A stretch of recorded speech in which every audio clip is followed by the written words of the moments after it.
कर्नाटक की सियासत में तब बड़ा बदलाव देखा गया जब मुख्यमंत्री सिद्धारमैया ने अपने पद से इस्तीफा दे दिया। वैसे बीजेपी और तमाम मीडिया चैनलों ने तो पहले से ही इस बदलाव की भविष्यवाणी कर दी थी, ये कहते हुए कि कर्नाटक कांग्रेस में अंदरूनी खींचतान चल रही है।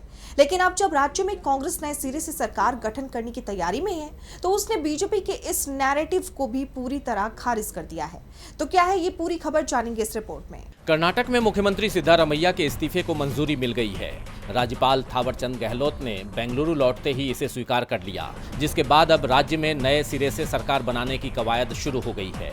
डीके शिवकुमार ने बताया कि 30 मई को कांग्रेस विधायक दल की बैठक होगी। कांग्रेस विधायक अशोक पट्टन ने दावा किया कि इस बैठक में डीके शिवकुमार विधायक दल के नेता चुने जाएंगे, जिसके बाद वो राज्यपाल के पास जाकर सरकार बनाने का दावा पेश करेंगे।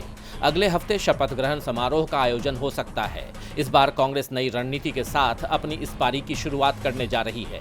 सूत्रों के मुताबिक राज्य में सिर्फ मुख्यमंत्री ही नहीं बदला जा रहा है, बल्कि कैबिनेट भी बदलेगी। नई कैबिनेट में मल्लिकार्जुन खड़गे के बेटे और सिद्धारमैया के बेटे समेत 4 उप मुख्यमंत्री बनाए जा सकते हैं।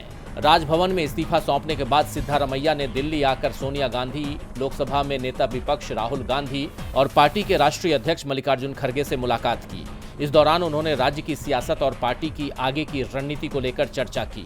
सिद्धारमैया पहले ही राज्यसभा सीट लेने से इनकार कर चुके हैं। ऐसे में अब पार्टी उन्हें क्या जिम्मेदारी देती है, इस पर सबकी नजरें बनी हुई हैं। मल्लिकार्जुन खड़गे ने सिद्धारमैया से मुलाकात की तस्वीरें भी सोशल मीडिया प्लेटफॉर्म एक्स पर पोस्ट की हैं। साथ ही उनकी तारीफ में लिखा है कि सिद्धारमैया का सार्वजनिक जीवन गरिमा, करुणा और सामाजिक न्याय के प्रति गहरी प्रतिबद्धता का उदाहरण रहा है। साधारण पृष्ठभूमि से लेकर कर्नाटक में 2 बार मुख्यमंत्री बनने तक वो समानता, सद्भाव और हाशिए पर पड़े लोगों के कल्याण के प्रति अपनी प्रतिबद्धता में अडिग रहे।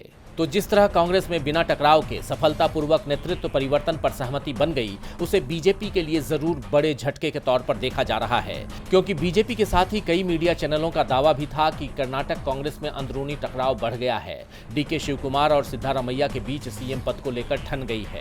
अब जानकारों की माने तो बीजेपी पहले से ही मौके के तलाश में थी कि कैसे भी वो दक्षिण में अपने पैर जमा ले, भले ही उसके लिए कांग्रेस के विधायकों को तोड़ना पड़े। लेकिन कांग्रेस ने उसके मंसूबों पर पानी फेर दिया। कर्नाटक के इस पूरे घटनाक्रम को लेकर शिवसेना सांसद संजय राउत ने भी कहा है कि सिद्धारमैया के प्रति मेरा सम्मान और बढ़ गया है। सत्ता का इतना सुचारू हस्तांतरण शायद ही कभी देखने को मिलता है। नेता आमतौर पर अपने पद नहीं छोड़ते। सिद्धारमैया एक सच्चे नेता हैं, जनता के नेता हैं। कांग्रेस का यह फैसला सिर्फ कर्नाटक की सियासत को लेकर ही अहम नहीं है, बल्कि पूरे दक्षिण भारत में उसकी पकड़ को और मजबूत करने वाला कदम माना जा रहा है। अब कर्नाटक में कांग्रेस की नई सरकार का गठन कब होता है, इस पर सबकी नजरें टिकी हुई हैं। टीवी लाइव साउथ की रिपोर्ट।